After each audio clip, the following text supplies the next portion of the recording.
नमस्कार। आज हम एक ऐसे केस की बात करने वाले हैं जिसका नाम आते ही आप जानते हैं दुनिया भर में हंगामा मच जाता है। Epstein files. सोशल मीडिया पर तो यही चलता है कि लिस्ट आ गई, सारे बड़े लोग फंस गए। पर असली सवाल तो ये है कि सच क्या है और अफवाहें क्या। तो चलिए आज इस पूरे मामले को बिना किसी मिर्च मसाले के, बिना किसी अफवाह के, सिर्फ तथ्यों और सिस्टम की असलियत के चश्मे से समझने की कोशिश करते हैं। तो सबसे पहले ये समझना जरूरी है कि आखिर ये जेफरी एप्स्टीन था कौन। जेफरी एप्स्टीन एक अमेरिकी अरबपति फाइनेंसर था। बहुत ज्यादा फेमस नहीं, लेकिन हाँ, बेइंतहा शक्तिशाली। मतलब उसकी पावर का अंदाजा आप इसी बात से लगा सकते हैं। उसका अपना प्राइवेट जेट था, एक पूरा का पूरा प्राइवेट आइलैंड था, और दुनिया के सबसे पावरफुल लोगों तक उसकी सीधी पहुंच थी। और यही सब उसे एक ऐसी दुनिया में ले गया जहां जवाबदेही, आप कह सकते हैं, लगभग थी ही नहीं।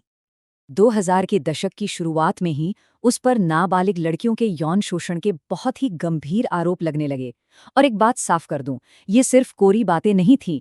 अदालती मामले, पीड़ितों के बयान और कानूनी समझौतों ने ये साबित कर दिया था कि एप्स्टीन वाकई में गंभीर अपराधों में शामिल था।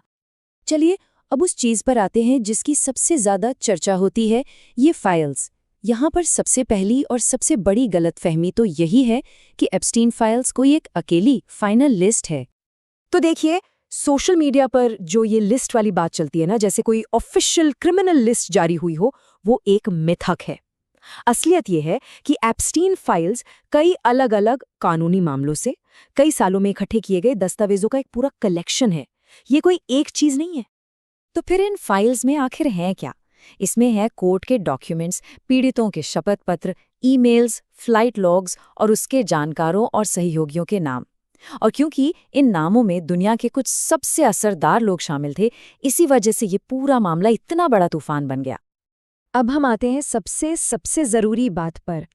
किसी का नाम इन दस्तावेजों में होने का मतलब ये बिल्कुल नहीं है कि वो अपराधी है। इस फर्क को समझना बेहद बेहद जरूरी है। किसी का भी नाम इन फाइल्स में कई वजहों से आ सकता है। हो सकता है वो किसी मीटिंग में शामिल हुए हों, किसी पार्टी में मौजूद रहे हों, या उन्होंने एप्स्टीन के प्राइवेट जेट में सफ़र किया हो।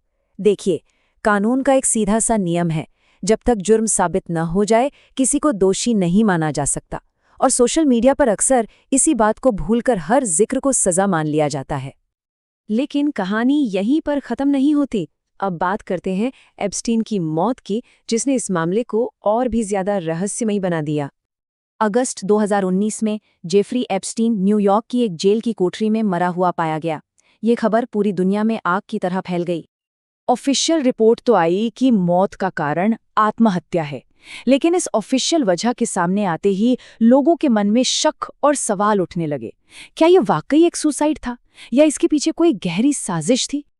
और ये सवाल बेवजह नहीं थे।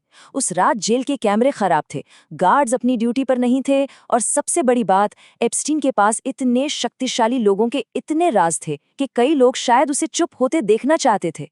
ये सारी बातें शक तो पैदा करती हैं, लेकिन हाँ, कानूनी तौर पर आज तक कोई दूसरा सबूत सामने नहीं आया है। लेकिन अगर हम इस केस को सिर्फ एक आदमी के जुर्म की तरह देखेंगे, तो हम असली बात मिस कर जाएंगे। ये मामला उससे कहीं ज्यादा बड़ा है। ये मामला असल में हमारे पूरे सिस्टम के लिए एक आईने की तरह है। ये हमें दिखाता है कि कैसे पावर, पैसा और पहुंच मिलकर न्याय के तराजू को भी अपनी तरफ झुका सकते हैं। तो इस पूरी कहानी से हम सीखते क्या हैं? पहली बात कि ताकत के साथ अक्सर जवाबदेही कम हो जाती है। दूसरी, पीड़ितों को सच के साथ सामने आने में सालों लग सकते हैं। तीसरी, कि न्याय की प्रक्रिया धीमी हो सकती है, लेकिन ये जरूरी है। और शायद सबसे बड़ी सीख ये है कि सच सबूतों से मिलता है, वायरल हो रही पोस्ट या अफवाहों से नहीं। एक बात साफ कर दें, हमारा मकसद यहाँ किसी का बचाव करना या बिना सबूत किसी पर इल्जाम लगाना नहीं है, बल्कि सिर्फ चीज़ों को साफ साफ सामने रखना है। सवाल करना सही है, लेकिन कोई भी फैसला हमेशा सबूतों पर ही आधारित होना चाहिए। अगर सच में दिलचस्पी है तो शोर से दूर रहना ही समझदारी है। तो अंत में बस एक सवाल है जो हम सबको खुद से पूछना चाहिए। इस मामले पर जो भी हमारी राय बनी है, वो तथ्यों पर आधारित है या सिर्फ हेडलाइंस पर? हम अपनी जानकारी कहाँ से ले रहे हैं और तथ्यों को अफवाह से कैसे अलग कर रहे हैं, ये सोचना आज के दौर में पहले से कहीं ज़्यादा ज़रूरी हो गया है।